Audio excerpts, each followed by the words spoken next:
So let's continue our coverage of the trade deadline that just passed at midnight with Kansas Senator Roger Marshall. Good morning, Senator. So, what do you make of all these trade deals? They got done just in the nick of time, some that didn't, and some that are still sitting out there. Looks like India needs to do something about its Russian energy. Yeah, well, Mark, first of all, that interview with President Trump and Rob is just going to be must-see TV, and I can't wait for that myself. Is it, what did you say, 8 p.m. Eastern? Yes, 8 p.m. Tonight. 8 p.m. So back to trade. I'm going to focus on the positive here. President Trump has negotiated trade agreements with 8 of our top 10 trade partners. The only ones really setting outside of the majority of the trade between us would be Taiwan and India, as you pointed out here. China is due August the 12th. I want you just to think about how President Trump is boxing in China here. He's done the UK, the European Union, jump over to Cambodia, Thailand, Vietnam, the Philippines, Indonesia, South Korea, Japan, Australia. So he's boxing in China now. August the 12th. By August the 12th, we're going to have a great deal done. Look, most of everything that's grown in Kansas is still flowing freely to Canada and to Mexico, exception of milk, with the exception of milk type of products as well, and vice versa. And we'll renegotiate USMCA in a year. So I think everything is right on schedule, right on Trump time. So I want to get to this because during a hearing yesterday, a federal appeals court seemed inclined to block President Trump from imposing these tariffs, saying no president can do it without Congress. So this would severely impair all president's ability to protect American jobs and drive foreign policy changes. Could you see Congress giving presidents this power if the court rules against President Trump?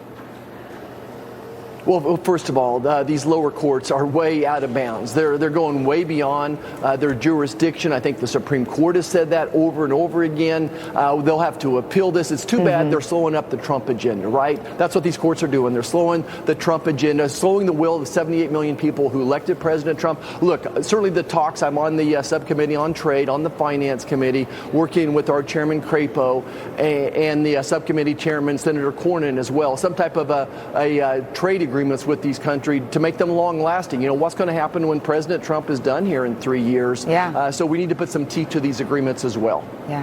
Yeah, I want to switch gears a bit here, Senator. So the administration reportedly plans to introduce another package of DOGE rescission cuts pretty soon. I know we had your colleague, Senator Johnson, on yesterday. He said he was working with the administration on outlining what those might look like. What do you want to see? Are you talking to the administration as well? What would you like to see proposed cut in this next rescission package? Well, Mark, that's a target-rich environment there. I want to compliment Senator Joni Ernst, who's leading the DOGE caucus and really has been involved with this since day one. Look, there are hundreds of billions of dollars that they could bring to us. I don't necessarily have a wish list. I really think we go back to U.S. AID. It was $40 billion in there. We rescinded about $8 billion of that as well. I don't want to throw the baby out with the bathwater, but I still think there's some opportunity there. My specialty may be the waste and fraud that's going on in Medicare and Medicaid, so I would probably like to tackle some of that as well. So lastly, I want to ask you about the executive order that Donald Trump signed yesterday, putting back in the presidential fitness test back into our public schools. I know that was stripped in the Obama era, and as a physician, how important is something like this? We see 1 in 5 kids now are considered obese. I remember this test. I remember doing the mile run, the push-ups, the pull-ups. What do you make of this? Well, you think about that shuttle run. And do you remember the shuttle run? I think we used erasers we would grab on each end. And what are the kids going to use today? I was sitting there wondering that. But President Eisenhower started this back in 1954. Kansas's favorite son, Dwight David Eisenhower, 34th president of the United States. So he started this program. Look, 20% of our children are on a prescription drug.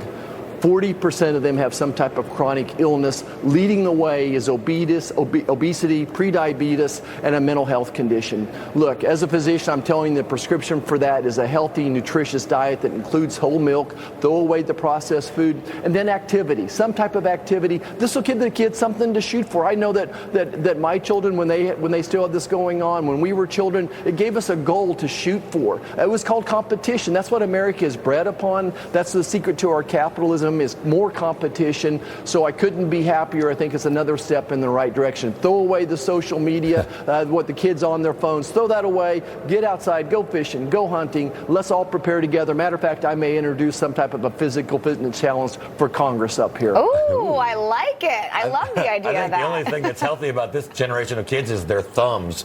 Yeah.